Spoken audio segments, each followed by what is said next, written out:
Hello and welcome. This is Ruth and I have a little video today just showing you how to make a very simple gift box out of some A4 card, and you could obviously adapt this to different sizes, use different card or whatever. I'm going to make it from some white card and add some patterned paper on top. I'm going to cut a little aperture, and I have already coloured in a couple of digi images from my website as well.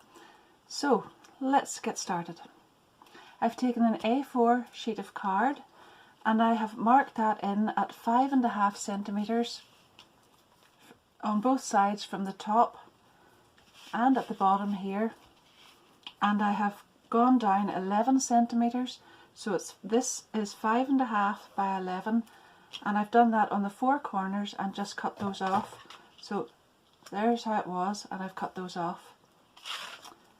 Now all I need to do is score across here, so that's 1 centimetre across, and what I've done is I've just put it into my little scoreboard here, and I'll show you how to do it on the other side. So we lift this up and we place this in here at 1 centimetre and just follow that line right along there. And now all you need to do is cut from here to here. So you're just going in there to the score line. I can see it here better with the scissors at the edge, and there. And then I've already scored this on the other side, but you'll just need to give it a score. See where this line comes from the top right down, follow that right down, and when you've got that lined up there, you'd really just want to score in that part there. That is it. That's so easy. And you can fold that up and burnish it, and do the same with this. Oops, sliding there. The same here, and here, and here.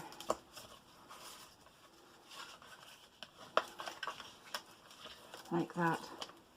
Now you could as well score just across here if you wanted to, but I'm just going to leave that for the time being. So the little box is so easy. You really just put those pieces together and join the top. But what I want to do first of all is add some patterned paper on.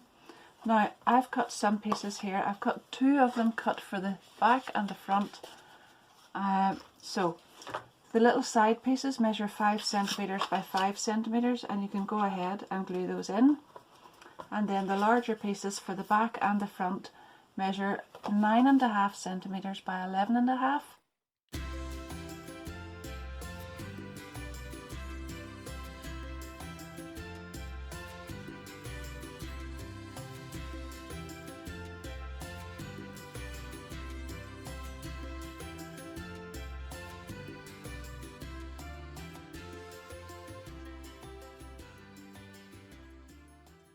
And I want a little aperture in the front so that I can put some acetate in.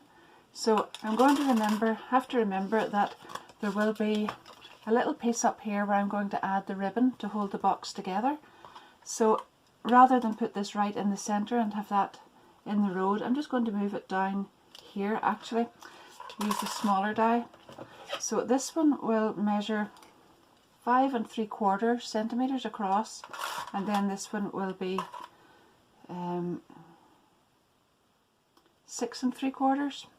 So this is going to be for a little frame, but this is the one that I'm going to use for the aperture. So I'll just set it in here, hold it in place with some tape, and die cut that out.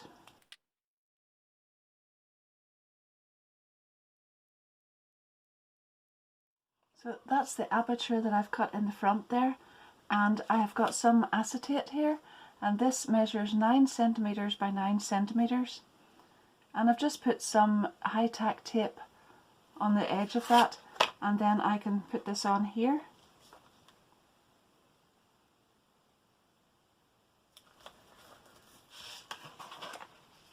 And then I've taken the same die that I cut the aperture with, and then the slightly larger one, and I've taped them together like that, and you can see there that I've run them both through the die cutting machine together, and that's given me a little frame which I can then put on around here. It could be left like that, but I think this just finishes it off nicely. So I can glue that on then.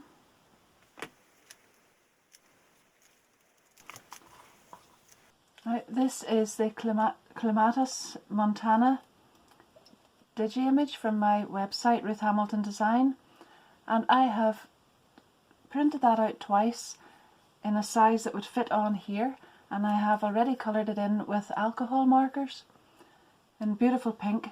I have this clematis out in bloom and in my own garden at the moment, and it's absolutely beautiful, so that's what really drew me to colouring it in today. And I'll maybe just add a picture of that in to let you see, because it's a really stunning one and that's why I drew it. So I'm going to glue that on here, and I think I'll just have it over the aperture a bit like that. Yeah, that's lovely.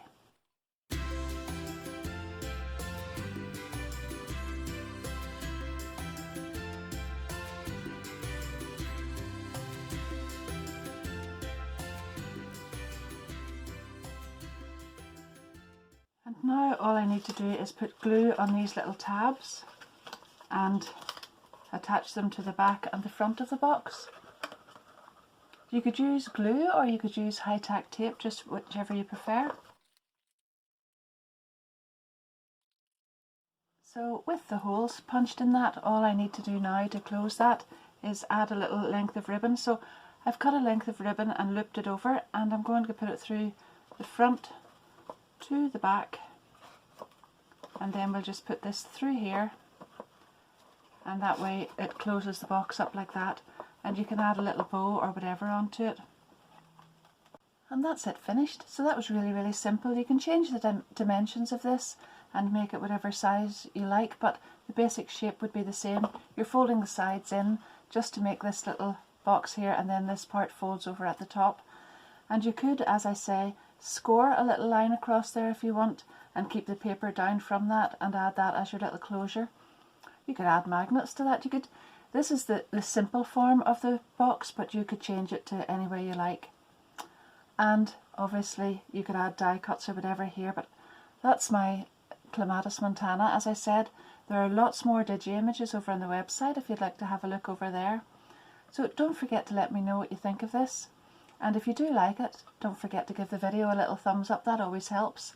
And if you haven't already subscribed to the channel, maybe you'd like to think about doing that too. And if you hit the notification bell, you'll be able to be notified whenever more of these videos come up.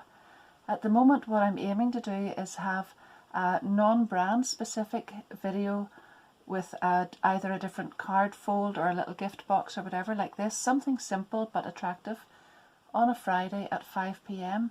So you can let me know what you think of that, and if there's anything specific that you would like me to try for you as well.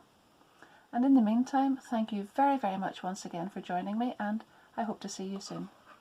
Bye bye.